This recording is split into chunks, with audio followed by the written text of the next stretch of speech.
So the entrepreneur journey is way more predictable than you might expect. We crunched the numbers and analysing business performance data from over 35,000 business owners globally, an interesting pattern emerged.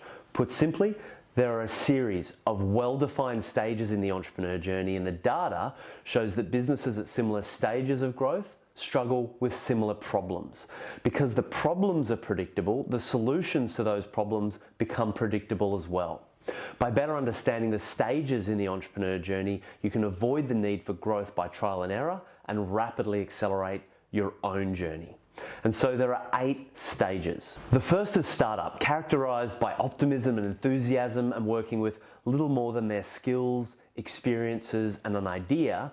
Startups are pre-revenue and don't have a track record of results. The second step is wilderness, between 1 and 2 founders, and the data shows that across the UK, Australia, the USA and Singapore, 80% of all businesses are here. The majority have been built around the skill set of the business owner, and because there's rarely enough surplus to pay a team, the owner is also the marketer, the salesperson, the networker, the admin helper, the customer support person, and to top it all off, if they stop, the money stops. While they might not admit it, the majority of small business owners are struggling in the wilderness and only just getting by. They take on more risk, yet take home less than they would from a job. And the common emotions here are feelings of stress, isolation, and burnout. Statistically, this group are the least likely to engage the advice of advisors beyond their Uber driver, and they spend the least amount of time working on their business. They tend to rely on their own trial and error, so few progress to the next stage of the journey. The fact is, as technology unemployment and the automation of white-collar work accelerates, the plight of these micro businesses is only going to get worse. The third stage is the struggling boutique. They employ between 3 and 12 people, but have a low ratio of revenue per employee, signaling that the inefficiency of the previous stage in the journey has only expanded. So freeze frame, quick tangent. Revenue per person is a great back of the napkin way of determining how well a business is performing. A low revenue per person means the business is defaulting to throwing people at the problems, which is expensive, inefficient, and counterproductive. A high revenue per person means the business is leveraging thought leadership, technology, and digital assets in such a way that even a small team can have a big impact.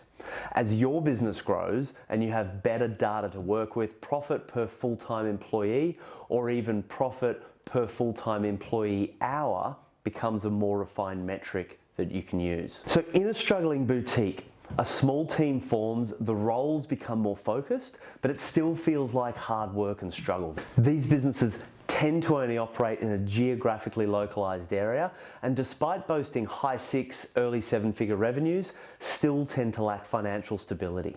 The owner tends to be the bottleneck, and they struggle to be better off financially than the rest of their team in most cases. Stage 4, a lifestyle business, is where it gets fun. Employing between 3 and 12 people, these businesses generate a high revenue per person.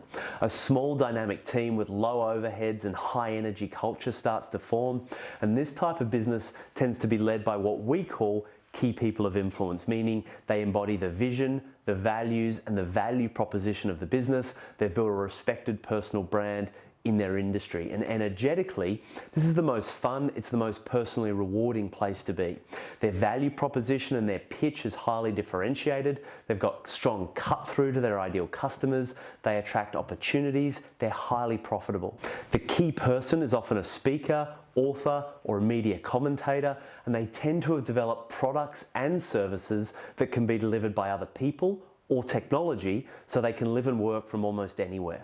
Most importantly, this is the first stage of business where the owner has an abundance of both time and money, with a dramatic reduction in the levels of stress and anxiety and the feeling that it's all about to fall apart.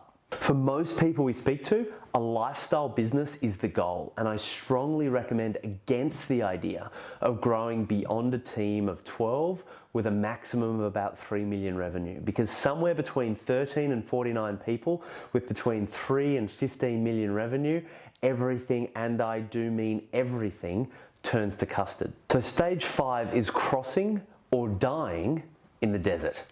In the desert, you're too big to be a small business and you're too small to be a big business. Overheads go through the roof. You're overcapitalized but underfunded, and the founder is sucked from enjoying their life back into the operations and management. It's up to them to solve the mission-critical problems that aren't in line with their strengths. HR, governance, structure, systems, legal, finance, general management. This on top of having to drive enough business to double and then double again. If you're committed to crossing the desert, my advice is don't. If you're still committed to doing it, prepare well and get it over with as fast as possible. You'll need to be well connected in your industry, you'll need to be able to access cash, and you'll definitely need the advice of people who have done it before. On the other side of the desert is what we call a performance business. So a performance business has between 50 and 150 people, and this is where business gets fun, and at this level, you're playing a much bigger game. A performance business is a dynamic team of highly paid professionals working in a well-respected brand.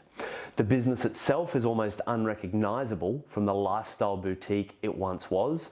The culture, brand, systems, product, and governance have all shifted up 2 or 3 years, and the business now offers multiple products and services across a range of markets and territories. There's plenty of cash, and the founder can either hold on and build their wealth over time or exit for a life-changing amount of money. The next 2 stages are fairly self-explanatory. The unicorns, like the Ubers and the Teslas of the world, that require a perfect storm of luck, timing, a gifted founder, a co-founder, and often a lot more luck. And then there's the corporations like the IBMs or the KPMGs that are frankly now struggling to remain competitive against the groundswell of smaller, more dynamic businesses that are keeping them on their toes. So at Dent, we've personally worked with thousands of entrepreneurs and leaders around the world at all stages of the journey, and I consistently see them making poor decisions that are incongruent with the type of businesses they're in or want to build. For example, businesses in the wilderness say they want to build a lifestyle, but they refuse to hire anyone or develop themselves as an industry influencer. Instead, they juggle emails, paperwork, logistics, and delivering technical expertise. That's not a business, that's a job. And I see lifestyle entrepreneurs with a great business that they've got counterproductive goals of reaching, say, 5 million in revenue with a team of 20, which puts them bang in the middle of the desert. That is why we produce the Key Person of Influence scorecard.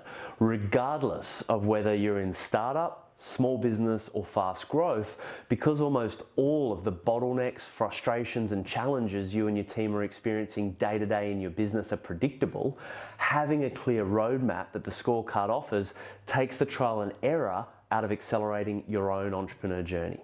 It's free and it only takes 10 minutes to complete, but the subsequent clarity and focus and opportunities it offers have already helped tens of thousands of business owners around the world. So that's why we produce the Key Person of Influence scorecard and this mini-series. Regardless of whether you're in startup, small business, or fast growth, because of all of your bottlenecks and frustration, or your team's bottlenecks or frustrations are predictable, having a clear roadmap is going to take the trial and error out of accelerating your entrepreneur journey.